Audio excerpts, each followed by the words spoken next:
Hey, what's up everybody? Welcome back to the Prairie State Patriots YouTube channel.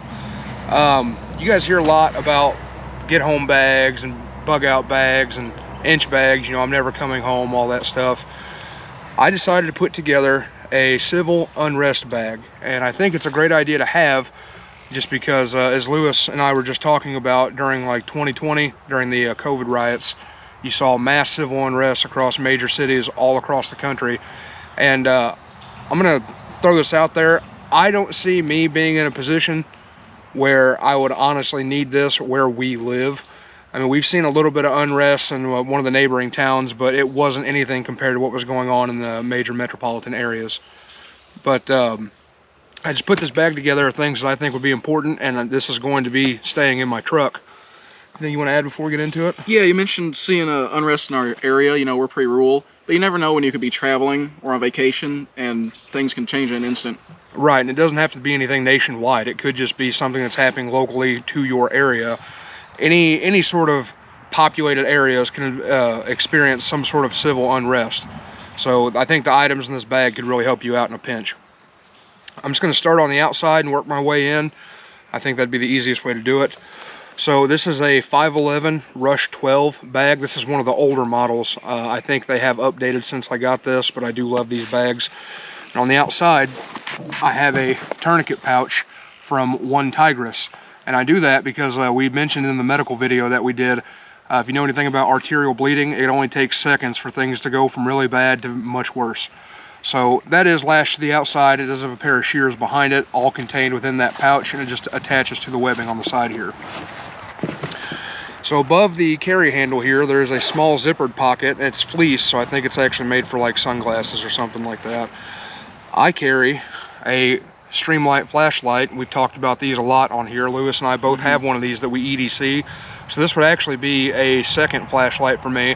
But I figure if I'm with somebody that doesn't have any equipment on them, if I've got my light that I'm normally carrying, I can give this to them so they have a flashlight too.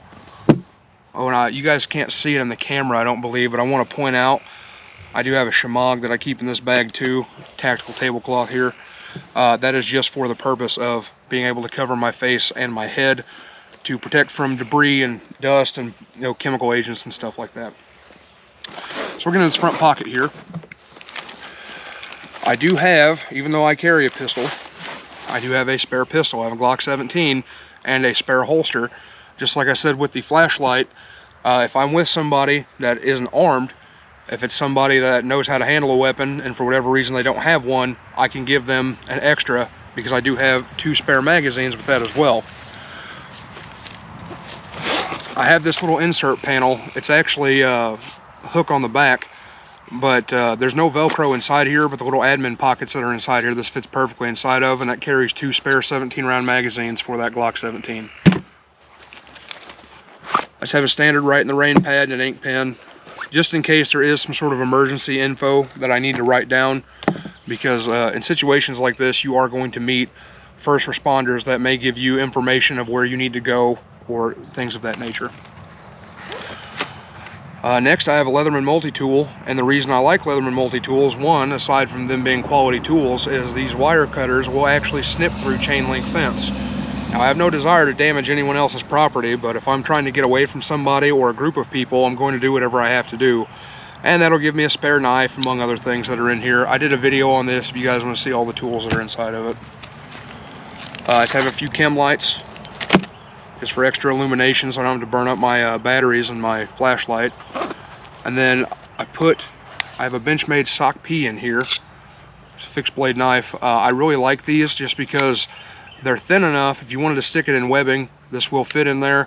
But this is really nice because with this thin profile, if you had this in your hand, you can still draw your weapon and use it no problem.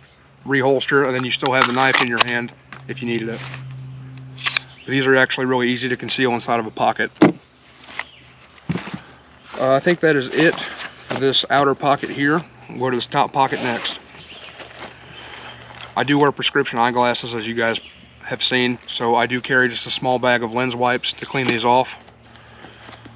A Sharpie. I actually got the Milwaukee Sharpie from Home Depot because these things will write on anything.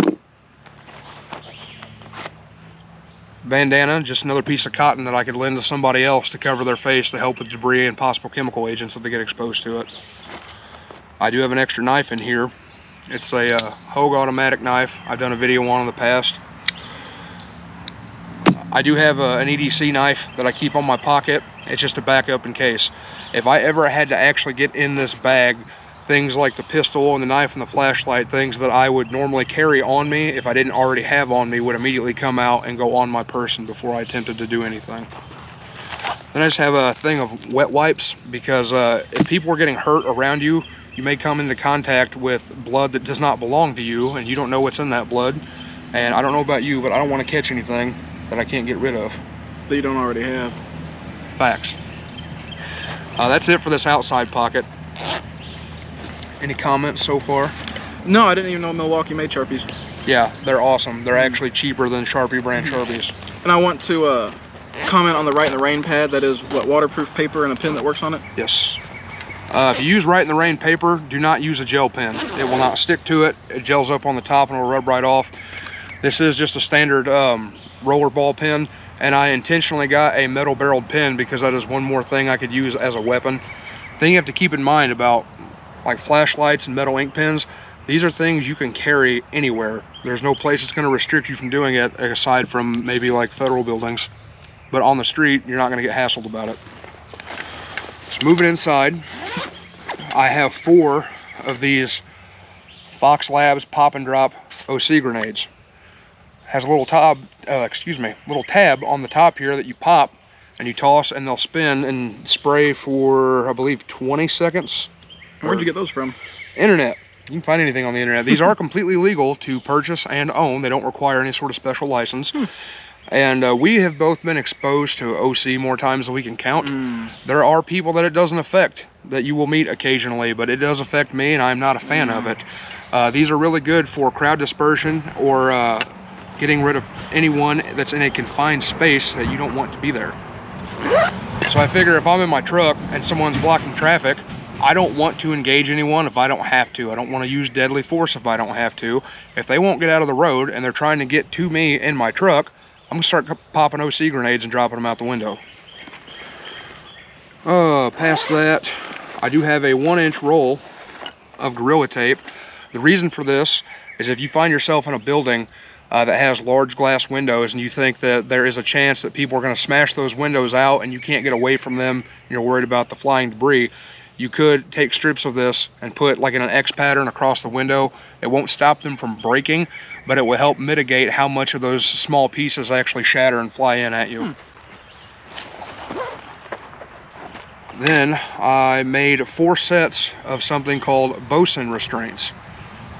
Now I'm going to tell you guys right now, this would only be used in a very extreme issue because it is incredibly illegal to restrain somebody unless you are trying to prevent them from causing you or someone else death or great bodily harm. Hands please, Mr. Lewis. The way this works, just a simple piece of paracord, and if you guys want to see a video on how this is made, I can do one because they are very simple. But you have 2 loops, go across the hands, and then you can pull them tight, and you just tie a knot on the top of it. Obviously this would be behind the back, so you can't get to it. And then you have a makeshift set of handcuffs. Actual handcuffs, yes, they'd be faster, they would be better, but they're very heavy, they're very expensive, and I have a ton of paracord lying around. So this is what I come up with. And it's nice because these are large enough, you could use these on ankles too if you actually had to subdue somebody to that point. But as I stated, please don't do that unless it is absolutely necessary. What do they call that? Kidnapping? Maybe. That's all for that pocket. It's just mesh pockets that are lined inside the top here, or in the front here, I mean. I did put 1 MRE in here. Now, this is not for any sort of extended stay, but you have to keep in mind that if you're talking about mass civil unrest and you're in a populated area, there is a good chance you're going to get stuck somewhere with other people. Those people may have small children, and something as basic as giving a child something to eat could really calm them down and help kind of ease the tension of the situation for everybody involved, especially the parent. And civil unrest could also be from like a major natural disaster, correct? Yeah, absolutely. If I ever had to use this, I mean, my #1 plan, if I can't immediately get away in my truck, is going to be hunker down somewhere and avoid everyone at all costs. I'm not trying to get wrapped up in other people's business. I'm not trying to get physically assaulted or assault somebody. I'm just not trying to have any part of it. This is stuff that I would use if I absolutely had to. Then I've got, just like we talked about getting away, I have 2 of these Enola Gay Mil-X high output smoke grenades. Once again, these are legal to own. There's no special license you need to purchase these. However, these are expensive for what they are, and they do require hazmat shipping.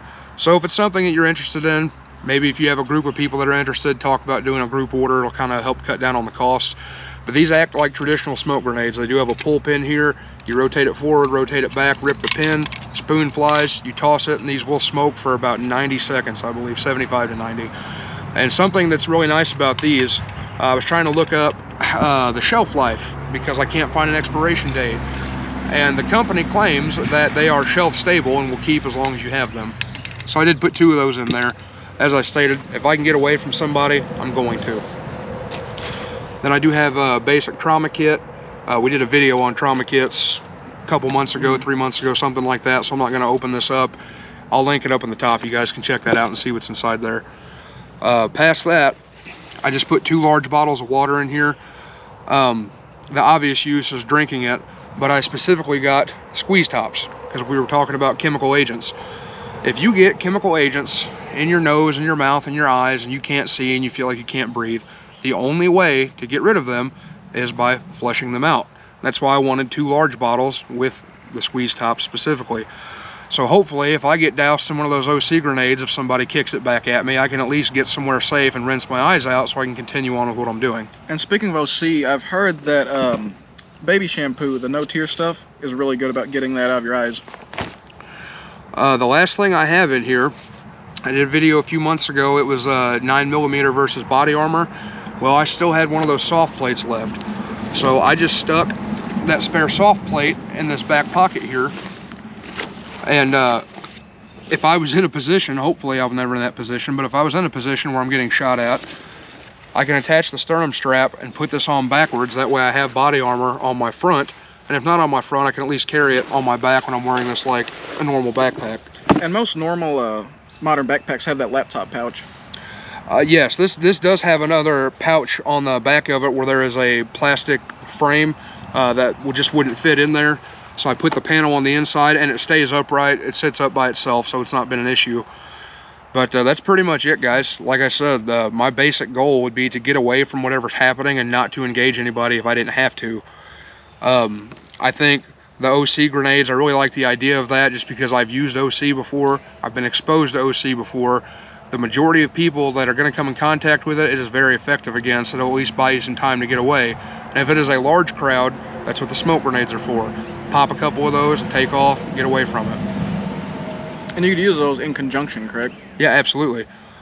These are non-toxic. So, I mean, it's not going to hurt anybody if they inhale this. You're not going to be subject to a lawsuit, or you shouldn't be subject. I can't say you're not. You shouldn't be subject to a lawsuit. Just with the OC. OC is not lethal. It is non-lethal. I do know there is concerns about people that have like respiratory issues. I have asthma. I have my whole life, and I mean, I have been absolutely covered in the stuff, and it sucks, but I didn't die. That's pretty much it. That's everything I have in this bag. I have multiple ways to protect myself. I have multiple ways to get away. I have a way to provide casualty care for myself or for somebody else if need be. The way Lewis draws, I'm probably going to be patching him up when he gets shot. But that's about it. I would love to hear what you guys think in the comments, what you would add or what you would take away. This is just something I've been thinking about lately, and I think it would be a really good idea for people to put together, because you never know what's going to happen, especially with an election year coming up and with all the political divide that we've had and all the turmoil between opposing views. I would really feel better having this in the truck, which is where it's going to stay. Anything you want to add? I don't believe so. So like I said, guys, let us know what you think in the comments. What you would add, what you would take away, what you thought of it in general. If you like this video, give us a thumbs up. If you didn't, give us a thumbs down, but either way, let us know why. Hit the subscribe button if you'd like to see something in the future. And stay tuned next week because we're going to have a large rifle video we're going to be posting. I think that'll be pretty fun. Thanks for watching, guys.